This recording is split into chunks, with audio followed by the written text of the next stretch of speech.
Bonjour à toutes et à tous et bienvenue pour cette vidéo de test du UMI Plus E, un smartphone qui voit une montée en gamme des produits UMI et on va découvrir au travers de ce test si le pari est réussi ou non. Comme toujours, n'hésitez pas à commenter, à partager et à liker cette vidéo ainsi qu'à vous abonner à ma chaîne pour suivre toutes mes prochaines présentations. Allez, je ne vous fais pas attendre davantage, je sais que vous êtes impatients de découvrir ce UMI Plus E, alors on va s'attaquer tout de suite par la partie extérieure de notre appareil. Un appareil ici en finition noir mat avec une coque intégralement en métal, un écran 2,5D et une très bonne sensation, une bonne prise en main. On a des arêtes qui sont un petit peu vives au niveau des côtés, hein.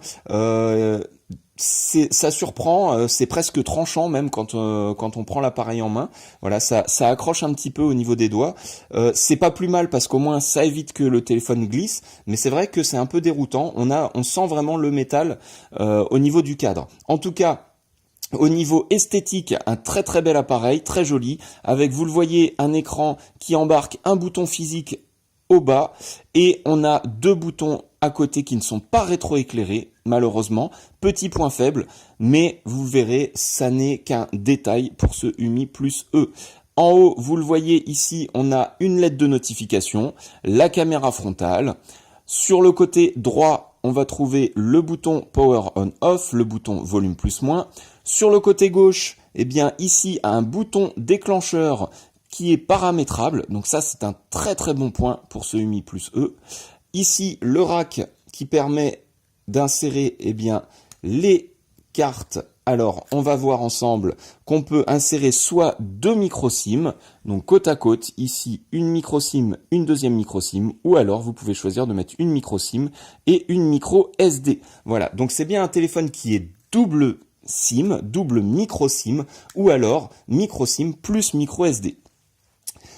En haut, on va retrouver ici la prise jack 3.5.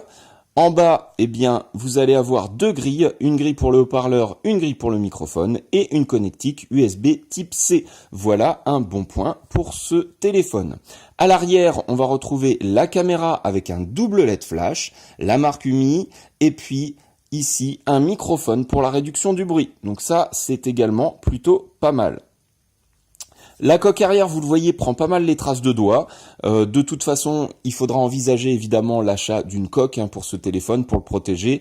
La coque métal, même si elle est résistante, elle s'abîmera en cas de chute. Donc vous avez tout intérêt à protéger, d'autant plus qu'avec les écrans 2,5D, si l'écran tombe sur un bord, l'écran va forcément casser. Ensuite, eh bien, la coque arrière n'est pas amovible, puisque on a, vous l'avez vu, un rack pour les cartes, donc la coque arrière n'est pas amovible, la batterie est de 4000 mAh, ça c'est un très bon point, 4000 mAh ça vous assure une bonne autonomie, une bonne journée sans aucun problème même si vous êtes un gros utilisateur. Après, si vous êtes un utilisateur plus raisonnable, eh bien votre téléphone pourra tenir jusqu'à 2 jours, voire peut-être un peu plus si vraiment vous êtes très économe. En tout cas, vous serez garanti d'avoir de la batterie pour la journée. Au niveau du poids sur la balance, le poids affiché est de 189 grammes, c'est correct. Alors on n'a pas forcément la sensation de lourdeur en main, le téléphone, on sent pas vraiment son poids, et pourtant sur la balance il est quand même assez lourd. Voilà, c'est à prendre en considération. Évidemment, c'est normal, avec un châssis métal et en plus une grosse batterie, on ne pouvait pas demander moins en poids pour ce téléphone. En tout cas, pas dans cette gamme de prix. Au niveau des dimensions, alors notre UMI Plus E, il va mesurer 76 mm de largeur par une hauteur de 158 mm, 157 même, 157 mm, et puis une épaisseur de 9 mm environ. Voilà, entre 8 et 9 mm. Donc c'est un appareil qui reste relativement fin malgré la batterie. C'est plutôt pas mal, c'est en tout cas assez réussi au niveau du design pour la marque. Donc là, très bon point pour la partie extérieure. On va allumer notre écran. Alors un écran qui est très lumineux, très joli. Voilà, une bonne sensation au toucher, l'écran est vraiment sympathique. Alors le bouton, donc Home ici, est un bouton physique, donc on peut appuyer dessus, Et simplement par contact, on va pouvoir revenir, hein, si on va ici dans un menu, vous voyez, sans appuyer sur le bouton, on va revenir en arrière. Et puis vous avez la possibilité, si vous naviguez par exemple dans les paramètres, eh bien avec les boutons retour et le bouton ici menu, alors ici évidemment on n'a pas de menu particulier, mais vous avez cette possibilité-là. Également, donc pour la gestion des applications ouvertes, eh bien un appui long sur le bouton ici, Home, vous permettra de gérer la fermeture des différentes applications. Et si vous faites simplement un contact, vous allez avoir la gestion ici, eh bien, vous voyez, des différents écrans d'affichage. Au niveau du benchmarking, c'est un appareil qui affiche un score à 62 155 points. C'est plutôt honorable. Dans le détail, les informations de notre UMI plus E. Alors, on va faire la mise au point. On a donc un téléphone sous Android 6.0. Le CPU, c'est un MT6757. Le processeur graphique, un Mali T880, c'est plutôt pas mal. La résolution d'écran, 1080 par 1920. La caméra arrière fait 13 mégapixels. Nous avons 6 Go de RAM, ça c'est très très bien. Et également 64 Go de ROM. Donc vraiment un appareil qui est très bien doté en termes de capacité de mémoire. Au niveau du CPU, donc c'est un MT6757, un processeur octa-core. Alors il n'est pas cadencé à 442 MHz, hein. On va aller voir dans le détail. La cadence réelle du processeur, on va la voir ici sur le processeur du bas, vous la voyez, 2,3 GHz. Voilà la cadence réelle de ce processeur en octa-core. Alors vous le voyez, on a les processeurs qui se mettent en état de sommeil, donc c'est plutôt pas mal. Il y a une gestion de l'énergie qui est faite, qui est tout à fait correcte. On revient en arrière. On continue avec la partie graphique, donc notre Mali T880.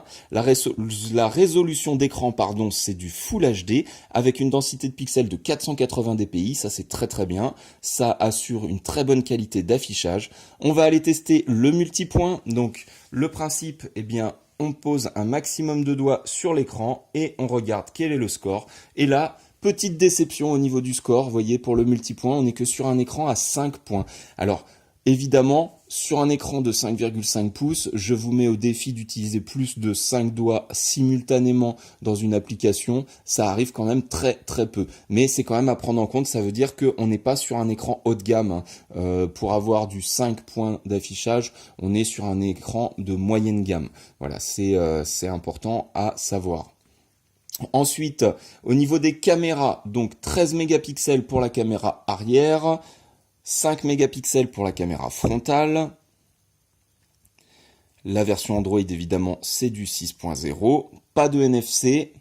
Au niveau des capteurs, on a le capteur d'accélération, le capteur de gravité, le gyroscope, le capteur de luminosité, le capteur d'accélération linéaire, le champ magnétique, le capteur d'orientation, le capteur de proximité, le vecteur de rotation, et c'est tout, et c'est plutôt pas mal. Donc au niveau des capteurs, un appareil qui est très très bien doté et qui vous permettra d'utiliser à la fois la boussole et également tous les jeux qui nécessitent différents capteurs, notamment Pokémon Go par exemple, qui nécessite d'avoir l'orientation et qui vous permettra de jouer en réalité augmentée. Ensuite, au niveau du GPS, alors le GPS, vous le voyez, fonctionne parfaitement, on est en intérieur, on a 11 satellites qui sont détectés, donc aucun souci, le GPS fonctionnera très très très bien sur ce modèle. Encore une fois, on est en intérieur, vous le voyez, le fixe est instantané et on a énormément de satellites. Donc aucun souci, très bon GPS, ça marchera sans aucun problème. On va aller voir au niveau des IMEI de notre appareil. Donc étoile dièse 06 dièse.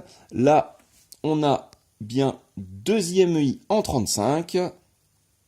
Ensuite, étoile dièse, 364, 66, 33, dièse étoile. Là, on accède au mode ingénieur. On va aller voir les bandes de fréquences. Alors, sur la SIM 1, vous le voyez, on a toutes les fréquences 2G, toutes les fréquences 3G. On a également le B1, le B3, le B7 et le B20, plus d'autres fréquences, B8, B38, B40, B41. Donc un téléphone qui est très complet au niveau des fréquences 2G, 3G, 4G, pas de souci. La 3G, on a bien le 900 MHz, donc tout fonctionnera pour la France.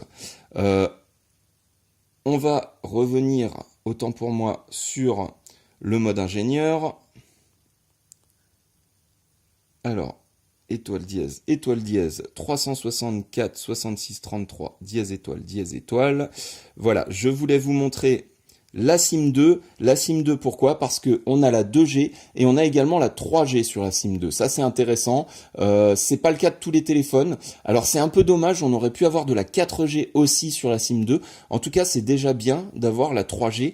La plupart des modèles qu'on voit en test n'ont que de la 2G sur la deuxième carte SIM. Donc là, c'est plutôt un bon point également pour ce UMI plus E. Ensuite, on va aller voir au niveau des paramètres. Alors, au niveau des paramètres très classiques de Android, vous voyez, rien d'exceptionnel.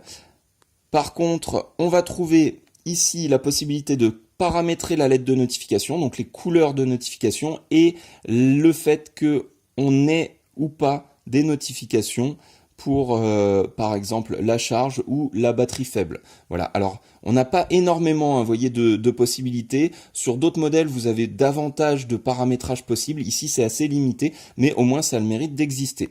Ensuite, le menu intéressant, ça va être celui-ci. Paramétrage de la touche de raccourci, tout simplement, pour choisir quelle application va être déclenchée par ce bouton qu'on trouve sur le côté de l'appareil. Donc là, actuellement, vous voyez, c'est l'appareil photo. Classiquement, par défaut, ce sera l'appareil photo, mais vous pouvez paramétrer toutes les applications du téléphone. Ça, c'est plutôt pas mal. Et donc, concrètement, eh bien, vous êtes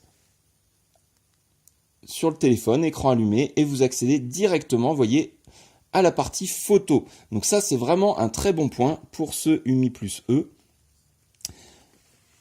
C'est vraiment un plus parce que vous allez pouvoir, en fonction de vos besoins, de votre utilisation du smartphone, paramétrer par exemple votre appli mail ou votre appli SMS ou encore Internet, etc. Voilà, donc c'est vraiment un menu qui est très intéressant. Ensuite, eh bien, on va avoir la possibilité ici de paramétrer la navigation. Alors pourquoi je vous montre ça? Tout simplement parce que vous le voyez ici, on a des boutons virtuels. On peut les activer comme ceci et là vous aurez les boutons virtuels au bas de l'écran. Et ça c'est quand même très très bien parce que je vous l'avais dit en début de présentation, les boutons du bas ne sont pas rétroéclairés, les boutons physiques existent mais ils ne sont pas rétroéclairés. Eh bien vous avez le choix sur ce modèle. Soit vous utilisez les boutons physiques qui ne sont pas rétroéclairés, soit si vous en avez besoin ou si vous le préférez, eh bien vous pouvez avoir les boutons virtuels à l'écran et en plus vous pouvez paramétrer dans quel ordre on va les mettre. Est-ce qu'ils vont se masquer automatiquement ou non? Donc ça c'est vraiment très très bien. C'est une très bonne idée qu'a eu UMI de nous mettre ce menu là. Voilà, c'est tout pour le paramétrage spécifique du téléphone. Alors, je vais désactiver les boutons virtuels parce qu'en ce qui me concerne, ça ne m'intéresse pas vraiment dans l'utilisation que j'ai du téléphone. On va aller s'intéresser maintenant à la partie photo de notre téléphone. Alors, j'ai pris déjà quelques photos, donc dans la galerie. On m'a demandé de tester le mode HDR pour voir s'il fonctionnait bien ou non. Alors concrètement, ici on a une photo prise en HDR, donc photo en extérieur. On a une qualité photo qui est moyenne, qui est pas extraordinaire. Alors évidemment, là, je grossis beaucoup. En revanche, au niveau du rendu des couleurs, au niveau du rendu de l'image, c'est très très bon. On est vraiment très fidèle à la réalité. Et par contre, est-ce qu'on a une vraie différence au niveau du HDR? Alors ici sur la pierre, donc j'avais fait la mise au point sur les végétaux ici. On se rend compte que là, sans HDR, la pierre est très floue. Et par contre, avec le HDR, eh bien, vous voyez, on a une pierre qui est beaucoup plus nette. Donc oui, le HDR fonctionne. Après, il ne fera pas des miracles, évidemment.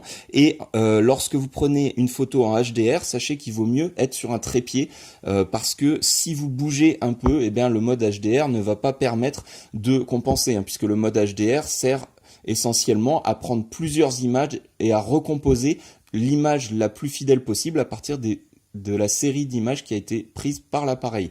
Évidemment, tout ça, vous ne le voyez pas. Mais concrètement, si vous bougez pendant la prise d'image, eh bien, vous aurez un flou avec le mode HDR. Voilà, donc en tout cas au niveau de la partie photo, eh bien c'est plutôt pas mal, c'est correct. J'avais pris également des photos en intérieur. On n'arrive pas à des résultats meilleurs qu'avec un autre modèle, hein. Clairement, on n'a pas fait de progrès au niveau du capteur, ni au niveau du traitement de l'image, hein. On est toujours sur quelque chose d'assez correct, mais moyen quand même au niveau du résultat. Ça reste un téléphone, on n'est pas sur un appareil photo numérique, évidemment, de type compact ou réflexe.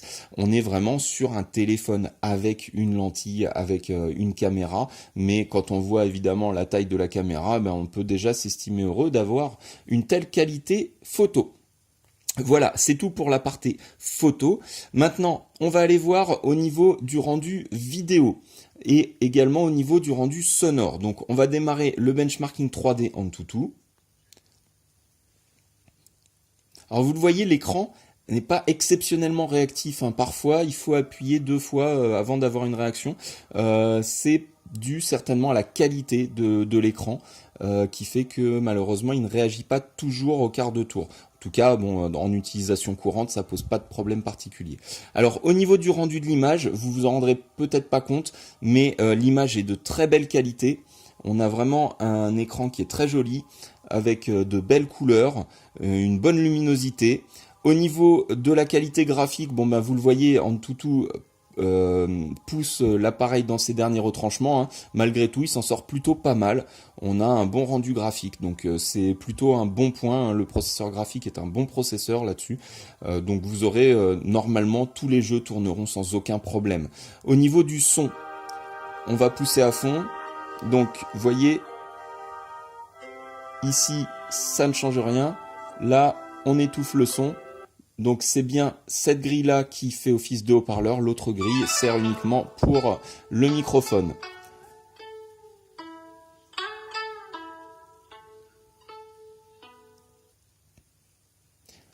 Alors, la qualité sonore est plutôt bonne, hein. On a un appareil qui a un bon volume sonore, une bonne qualité de son également, pas de souci particulier de ce point de vue-là. Pour terminer sur ce Umi Plus E, eh bien, en ce qui me concerne, j'ai eu de très bonnes sensations au niveau de la prise en main, au niveau de la qualité de finition, au niveau également de la partie hardware, parce que on le voit, il embarque quand même une très bonne capacité de mémoire, 6 Go de mémoire vive. On a la possibilité d'étendre la mémoire avec la micro SD. On a également, si on ne met pas de micro SD, la possibilité d'avoir une deuxième carte SIM en 3G, ça c'est plutôt bien. On a un excellent GPS, on a un bon appareil photo. On a un appareil qui est très complet, je ne vous l'ai pas précisé, mais vous vous en doutez, le bouton ici fait office de capteur d'empreinte digitale, donc on a le capteur d'empreinte digitale en façade, voilà. En ce qui me concerne, très peu de points négatifs. Vous avez même la possibilité de choisir entre bouton virtuel et bouton physique. Vous avez une bonne capacité de batterie et Umi a réussi à intégrer tout ça dans un appareil avec un châssis en métal, avec un poids qui reste raisonnable, avec une bonne batterie et un prix qui reste très raisonnable et en dessous du prix des appareils de marque, hein. On est même en dessous des appareils de moyenne gamme, on est dans la fourchette basse puisqu'il se vend aux alentours de 220 €. Donc 220 € pour un portable avec ces caractéristiques-là, c'est une très bonne affaire à mon avis. Voilà, c'est tout pour ce test du Umi Plus E, j'espère qu'il vous aura été utile et agréable. Comme toujours, n'hésitez pas à commenter, à partager et à liker cette vidéo, ainsi qu'à vous abonner à ma chaîne, vous êtes de plus en plus nombreux, je vous en remercie, et je vous dis à très bientôt, au revoir.